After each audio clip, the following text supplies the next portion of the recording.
Nos reunimos ahora para hablar de la historia de la Directa Mar. Partamos por el inicio. ¿Cuándo y cómo surge la Directa Mar? ¿Por qué celebramos el aniversario del 30 de agosto? Bueno, el 30 de agosto es una fecha que se toma para reconocer cuando se organizan las llamadas gobernaciones marítimas.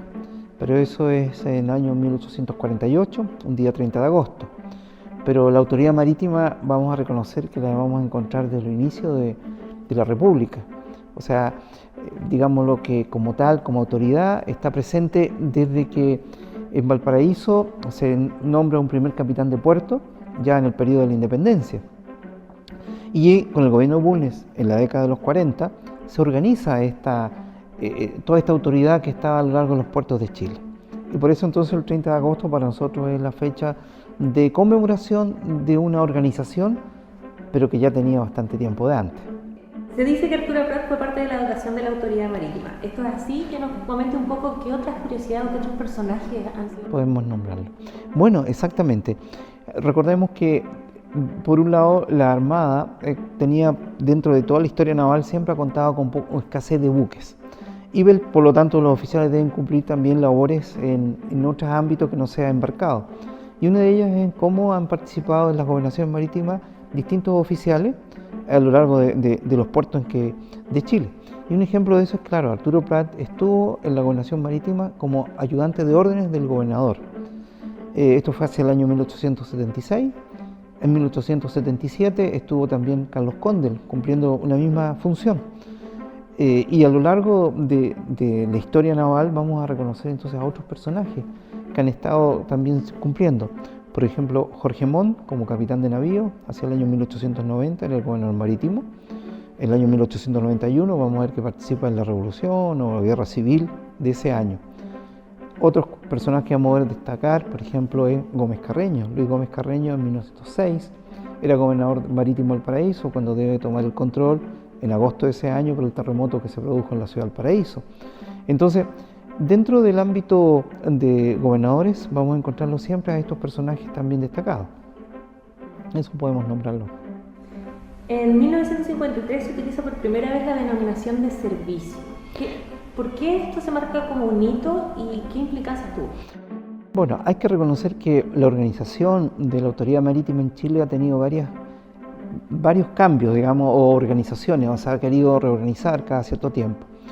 Por ejemplo, vamos a partir primero pensando que a fines del siglo XIX, por obra de Jorge Montt, se va a reestructurar la orgánica de la Armada y ahí vamos a encontrar también a una autoridad marítima con un encargo como una dirección nacional del ámbito marítimo. Y eso va a ir dando pie a que se conozca con el nombre de Dirección Litoral y Marina Mercante o Litoral a Secas. Y hacia el año 1953, que es lo que estamos mencionando, aparece este término para referirse como a una labor de ayuda o de apoyo que se va haciendo, así como el servicio que se va dando. Por eso es que se ocupe como ese nombre, digamos. Cuéntanos un poco de cuál fue la primera capitanía de puerto que tuvo Chile. Muy bien. Bueno, vamos a contar que la primera capitanía de puerto va a ser en Chile, la ciudad de Valparaíso, o el puerto de Valparaíso. Y esto nace como una consecuencia, primero porque es heredera de la organización española en América.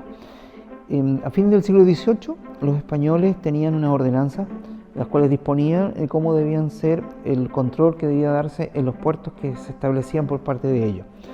Y Valparaíso estaba en esta área porque dependía del Callao. Entonces, uno de los grandes problemas que había con los comerciantes que partían de Valparaíso y navegaban hasta el Callao era que sufrían accidentes.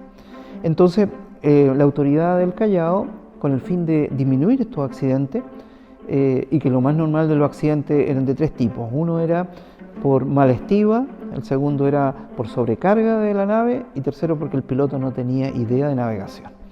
Y esto fue un estudio que hizo el piloto Moraleda en el Perú, el cual llegó a conclusiones en base a analizar más de 30 accidentes que habían ocurrido en esta zona. Entonces eso llevó a que la autoridad del virreinato de la época dispusiese de un control en Valparaíso como puerto de embarque. Y por ello entonces en 1798 se establece en Valparaíso la Capitanía de Puerto para efectuar esta labor de control. Y de ahí después vamos a tener que ya durante el periodo de la independencia se nombra a un a un capitán de puerto chileno, que en ese caso sería o patriota, como sería Juan José Tortel, que es un francés, que era un marino mercante, y que para la época, y en particular para José Miguel Carrera, lo encuentra con las condiciones para ser un capitán de puerto. Luego esto durará nada más hasta el año 1814, por el desastre de Rancagua, pero nuevamente se pondrá a ocupar acá, después de la batalla de Chacabuco, en 1817, en nombrar nuevamente a Juan José Tortel como capitán de puerto, y desde ahí la autoridad marítima estaba en forma permanente trabajando desde el puerto del Valparaíso. Después como una tarea que efectivamente tenía una razón de ser, o sea que efectivamente debía ser necesario contar con un control que después se empieza a replicar en los puertos del resto de Chile. Recordemos que los puertos se van a distribuir en puertos mayores, puertos menores, y por ende hay unos que tienen autorización de recibir un determinado tipo de buque, pero cada uno de ellos empieza, y se llamaban subdelegaciones, las que eran más pequeños, entonces empiezan a contar con una autoridad que deba controlar efectivamente y salvaguardar la vida, digamos, y al final eso es lo que se buscaba desde siempre, y lo vamos a encontrar en todos los puertos que se vayan necesitando. Lo que queríamos hablar es que ahora se cumple una fecha importante, que nos comente. Sí, pues podemos decir que en septiembre de este año vamos a conmemorar los 180 años de la toma de posesión del Estrecho Magallanes. Y gran responsabilidad de esta la tiene la autoridad marítima, porque si bien es cierto uno no lo asocia directamente, pero hay que ir nombrando a los personajes y viendo sus cargos. Cuando nosotros nos ponemos en el año 1843, sabemos que el presidente de Chile es Manuel Bulnes. Manuel Bulnes ha recibido o estuvo en entrevistas con Bernardo O'Higgins y Bernardo O'Higgins le hace hincapié en que Chile debía ocupar el estrecho. Cuando él asume su cargo de presidente, se preocupa de ello y ¿cómo lo hace?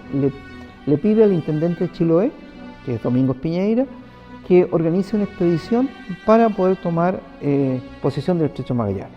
Y eso significa que tengan que construir un barco y con ese hacer esta navegación hasta el estrecho. Y le ordena al capitán de puerto de Ancud que se haga cargo de esto. Y él es Juan Williams. Entonces Juan William Wilson, papá de Juan William Rebolledo, es el que asume la responsabilidad de construir un barco, aprovechando la experiencia de los carpinteros de Rivera y constructores de barcos de lanchas de Chiloé, para construir este buque, que una vez que estaba listo, se le iba a dar el nombre de Bulnes, pero él pidió que no se le llamara Bulnes y por eso se llama Ancud, por la goleta Ancud que zarpa desde el puerto de Ancud. Y bueno, ya entonces tenemos al capitán de puerto, capitán del buque, y la necesitaba tripulación. Bueno, la parte de la tripulación fue toda la dotación que tenía la capitanía de puerto de Ancud, y todos ellos se embarcan. Y así fue entonces como zarparon en mayo de 1843 por un área en que también era desconocida. Se aprovecha ahí de la tripulación de llevar a algunos vaqueanos del lugar y así 5 meses después, en septiembre, llegan hasta el Estrecho Magallanes a tomar posesión de como lo había ordenado el presidente de la época. Bueno, quiero dar un saludo a todos los que forman parte de la Directemar, recordar estos 175 años en que es mucha historia la que ha pasado, y cada uno de nosotros hoy día hacemos el presente, pero siempre recordando a los que nos dejaron y los que nos enseñaron en este pasado. Un saludo y nos estamos viendo el próximo año, si Dios quiere.